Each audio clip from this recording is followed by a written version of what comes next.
there we go. Cool.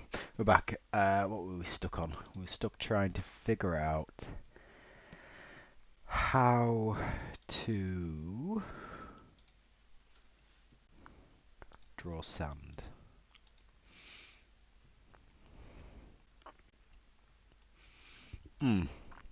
So, the issue is redraw wasn't doing anything.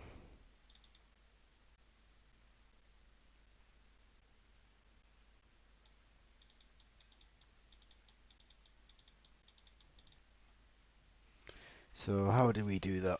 Do we just call... So Q redraw does nothing, but if we call update here, that will probably... No? Update is not a function.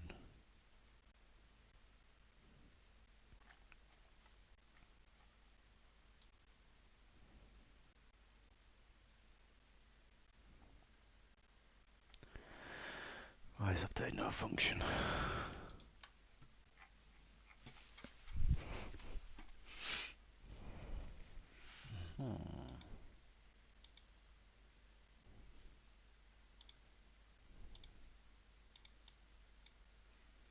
When I go to here, is this changing? Yeah, I thought I set this to be that one. Okay, there we go, cool.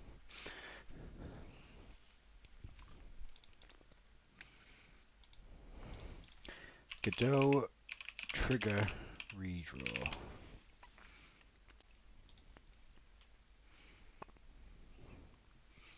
What about if we did a Q redraw? That work? Yes. Bloop. Beautiful. And then it crashes. And that's fine. We knew it was going to crash. So. A should now have a state of 0 in the next generation, and below should have a state of 1. And now the current grid is the next grid. I've missed some steps here, but let's see what we... So what he's done here is he's saying if you land... So if you have a piece of sand here, then the piece of sand might go one step below. But if, only if, there's nothing there. So the reason we want to do that, and I'll show you, is because if I did one above it, well, if it didn't crash, let's put the code in so it doesn't crash. Does he show that?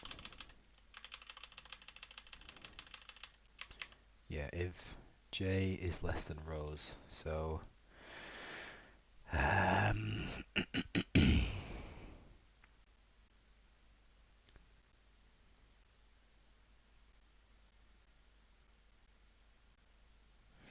I don't get is this should cause it to crash regardless, right?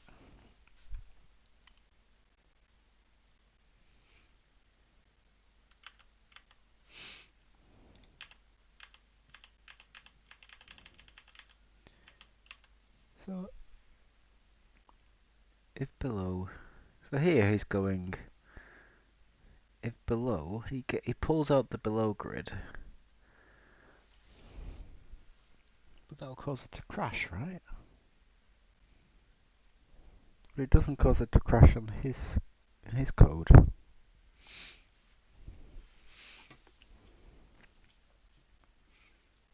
So he's going through his grid, gets a piece of sand, and then he checks below it. But if you check below it to where there is no, you know, where j plus 1 is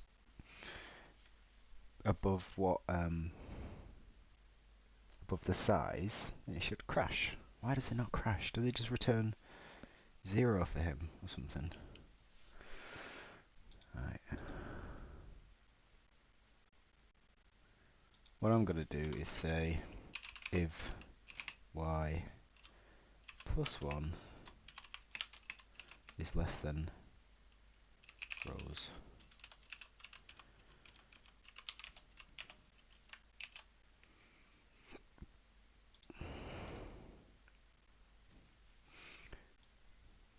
Now it disappears. I didn't want it to disappear.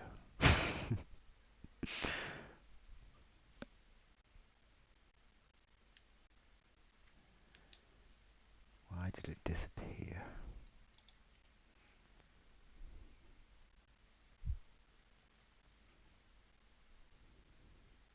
Oh, because I'm always setting the next grid. So does he say... Does he ever do it? Oh, look at that. I don't get about his code. I don't know where his code is. Where is he setting? Oh, he's got the else. Else 1. I should probably listen to him, you know.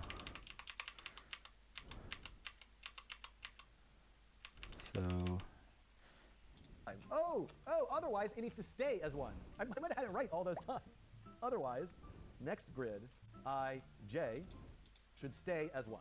And in fact, if everything is going to be set initially to 0, I don't have to explicitly set it to 0. So I'm...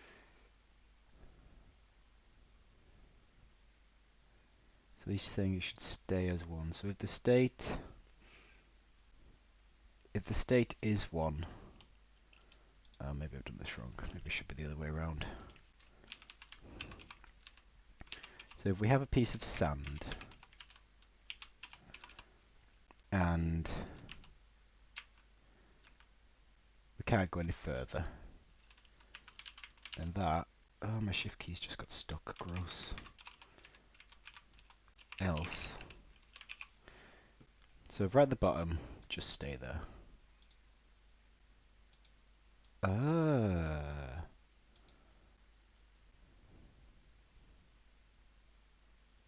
Nothing's happening. Is that because they're stuck on each other?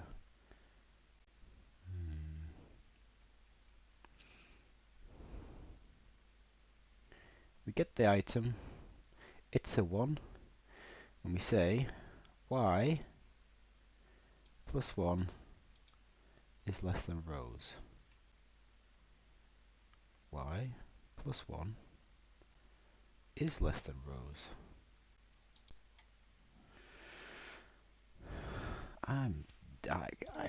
I struggle with basic logic.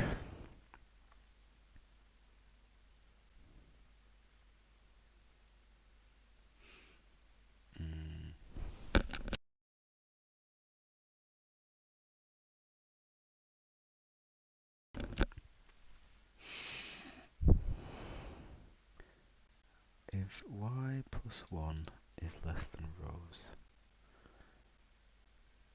that's the same as me saying y is less than rows minus 1, right? I'm not sure. Maybe it's the same as what he's written. Maybe. So the state is 1, move it down unless you're at the bottom, in which case just stay where you are. Y. No, if it's greater than rows, as he's written, if the below... I don't understand how his code doesn't crash. It's really winding me up. Should we look at his code and see if he's like rewritten it since?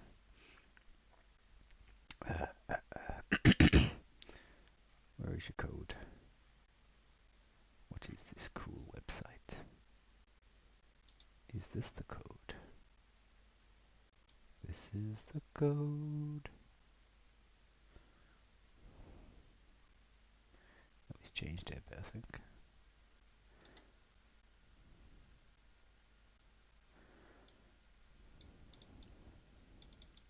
Do you know, I'm just going to say it's probably because whatever language is using things that aren't in a grid, it doesn't throw an exception, maybe it just returns nothing. Maybe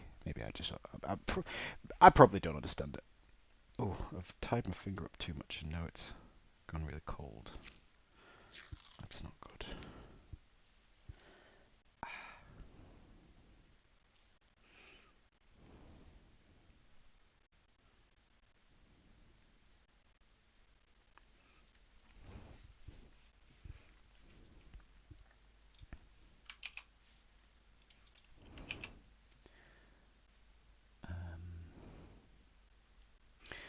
Right, if you're a piece of sand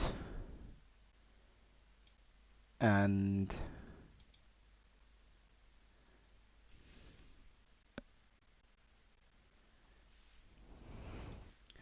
you're a piece of sand and the next slot below you takes you off the grid, then just stay where you are. Otherwise, fall down by 1. Blub, blub, blub.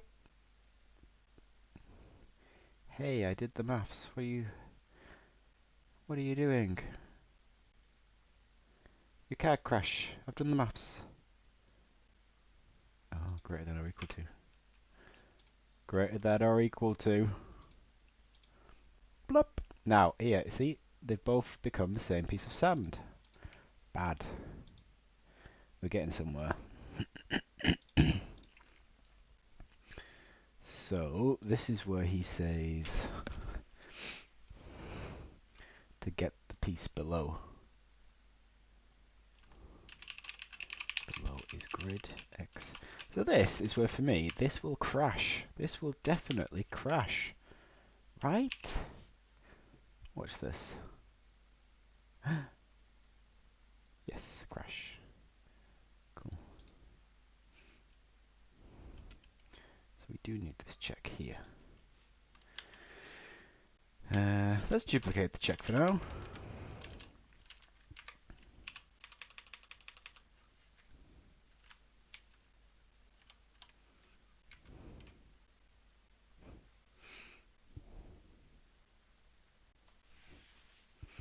If y plus 1 is greater than or equal to rows, there is no below. So we do it all in the else then. Else, below, if below equals nothing, then you may move there. Else, don't move there. So you stay the same. Right. Plop. Beautiful. Right, next thing. Basically deciding if I should move it down or leave it where it is. So if I take the mouse position, divide it. Right, now he's spawning a bunch of stuff. So to do that, we get the node.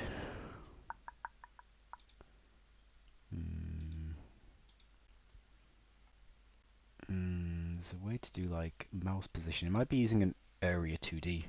Go get mouse position. Could just do if it's a click.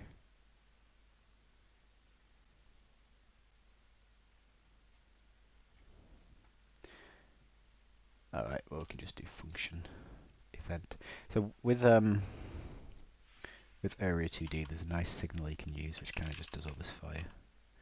But we're doing sort of minimal stuff here. So if it is a click,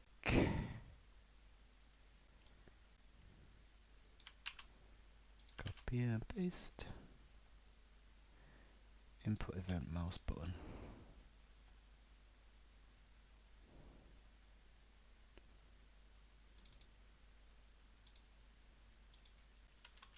Event dot pressed. If event pressed, then spawn some shit. That's viewport coordinates.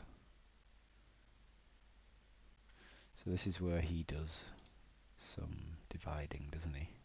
He uses the floor. So we will do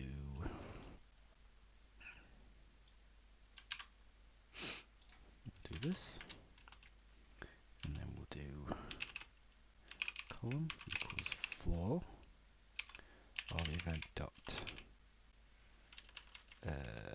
what kind of position do we want? Position dot x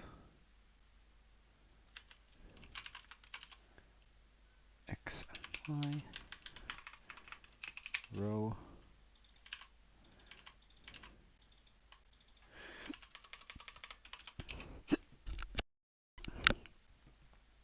Let's see what happens. Insta crash. Because we've got to do the pixely thing. Sand width, sand height.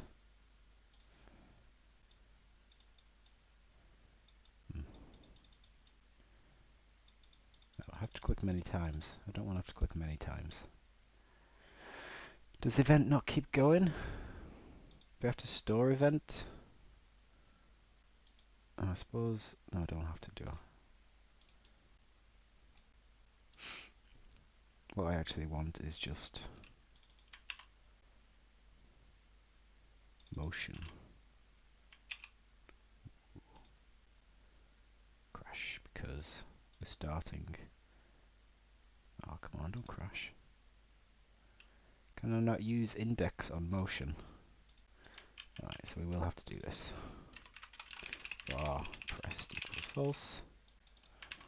If event pressed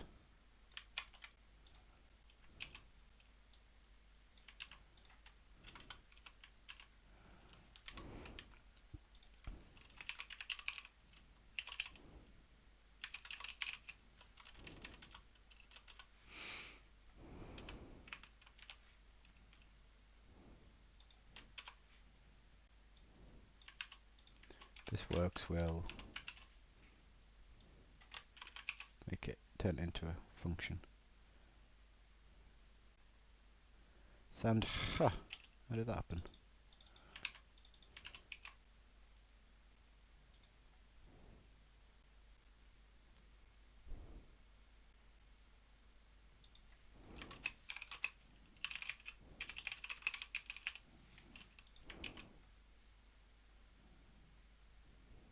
And Godot and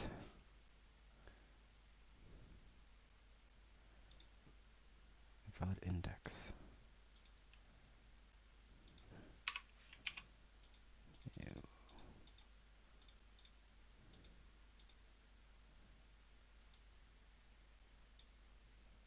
Ooh, sand! I love sand.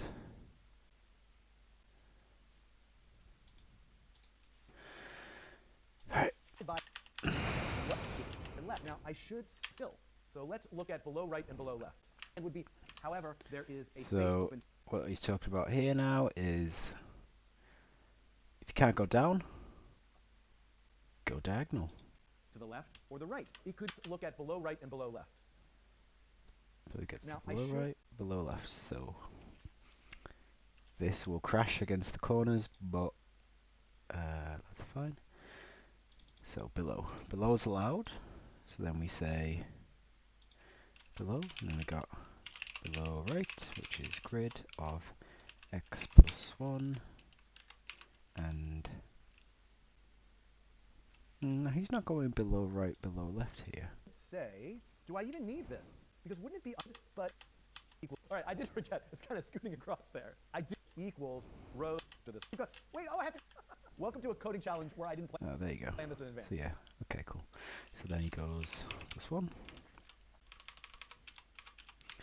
and then we can go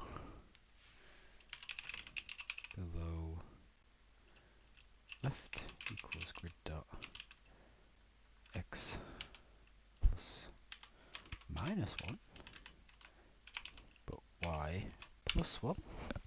So we choose below if we can, else if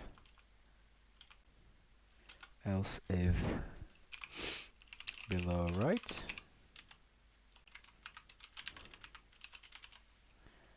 below right is this,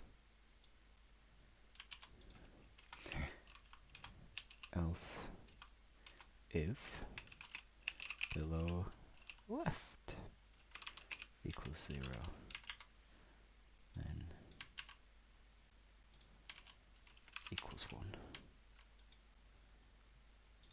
Next grid equals 1. So we try and go directly down 1 if it's unoccupied. Otherwise we check down right 1 if it's unoccupied. Otherwise we go left if it's unoccupied.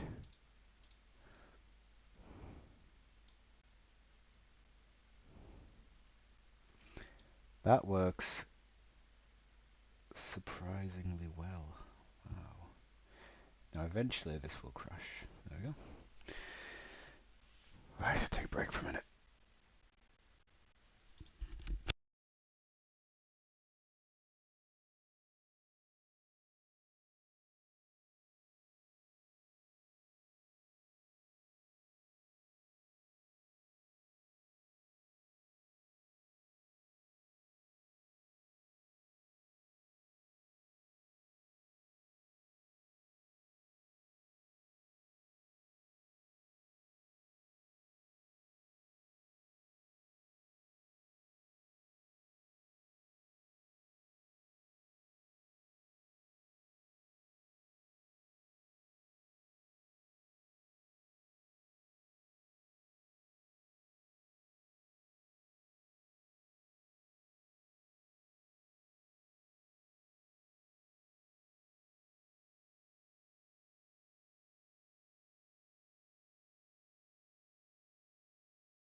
planning on giving you a few different approaches to playing this song, some kind of easy beginner stuff, some actual like the record ones, and a few more kind of advanced things where you can combine a couple of the musical elements if you're playing it by yourself, which I think can be quite fun.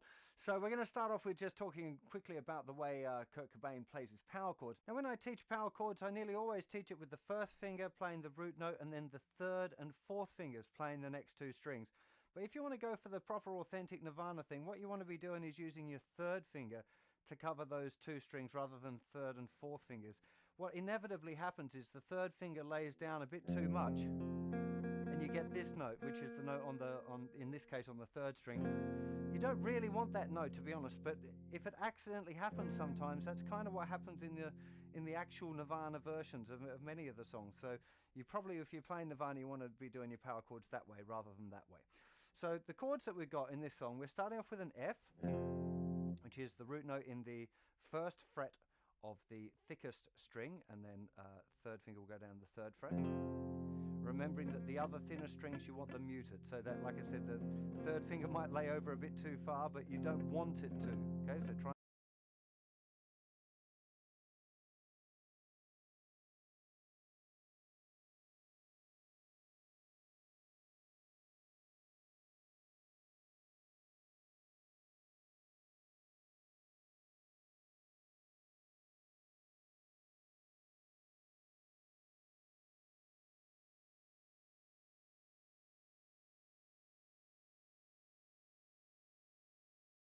And keep those thinner strings muted.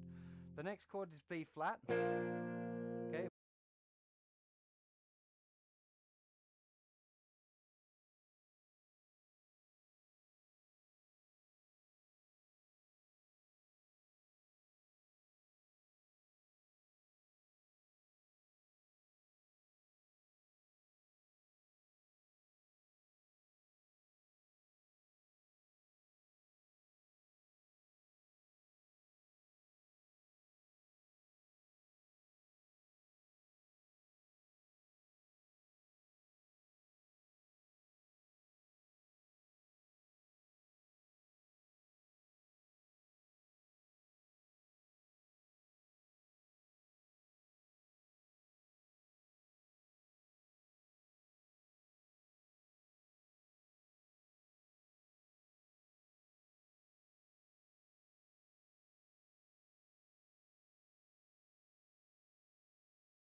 Which is, again, it's a B flat power chord, but if you accidentally hit that note, you know, it doesn't sound great, but it happens sometimes on the recordings again, so don't be too stressed about it if you get that note coming out occasionally.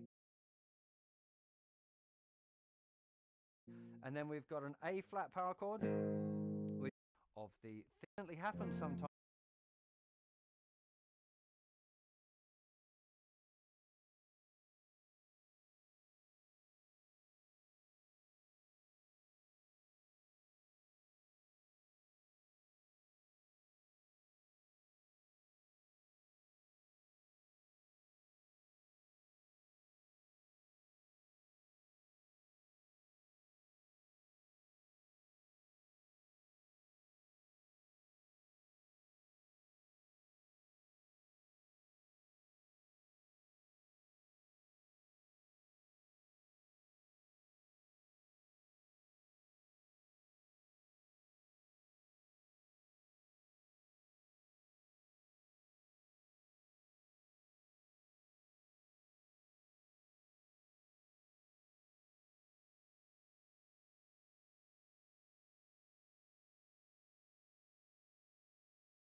That's kind of what happens in the actual Nirvana versions of many of the songs. So you probably, if you're playing Nirvana, you off with an F, which is the root note in the first fret of the thickest string, and then third finger will go down the third fret.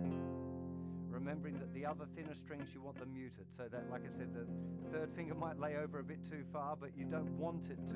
Okay, so try and keep those thinner